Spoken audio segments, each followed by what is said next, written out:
Pakistan super লিগের গত আসরে লাহোর কালান্দার্সের হয়ে দারুণ বোলিং করেছিলেন বাংলাদেশি তারকা রিশাদ হোসেন।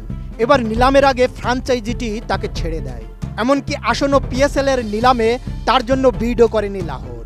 তবে করাচি ও রাওয়ালপিন্ডি এক্সপ্রেস বেশ কিছুক্ষণ দাম হাঁকিয়েছে এই লেগ স্পিনারের জন্য।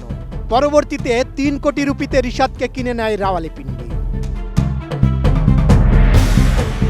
বুধবার বাংলাদেশ সময় দুপুর 12:30টায় পিএসএল এর নিলাম শুরু হয়, যেখানে দল পাওয়ার প্রত্যাশায় দেশি বিদেশি 903 জন ক্রিকেটার নাম নিবন্ধন করে। এর মধ্যে বাংলাদেশি আছেন 53 জন। তাদের মধ্যে সবার আগে নাম ওঠে মেহেদী হাসান মিরাজের, তবে তার জন্য কোনো ফ্র্যাঞ্চাইজি আগ্রহ দেখায়নি। পরবর্তীতে নাম তোলার পর রাওয়ালপিন্ডিতে ঠিকানা হলো রিশাদের।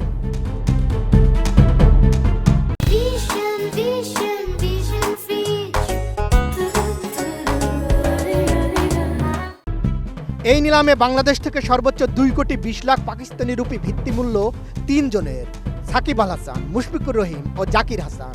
দ্বিতীয় সর্বোচ্চ 1 কোটি 10 লাখ পাকিস্তানি রুপি ভিত্তিমূল্যের তালিকায় আছেন বাংলাদেশের 22 জন। সেখান থেকেই দল পেলেন রিশাদ। দাম হাঁকানোর এক পর্যায়ে 23 বছর বয়সী লেগ স্পিন অলরাউন্ডারের দাম ওঠে 3 কোটি রুপি পর্যন্ত।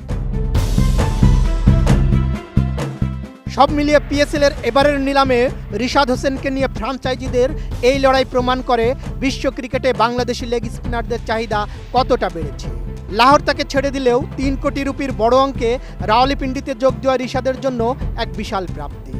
এখন দেখার বিষয় পাকিস্তানের স্পিন সহায়ক উইকেটে বল হাতে এই তরুণ তুর্কি কতটা দাপট দেখাতে পারেন। বদিউজ্জামান মিলন, এটিএন নিউজ।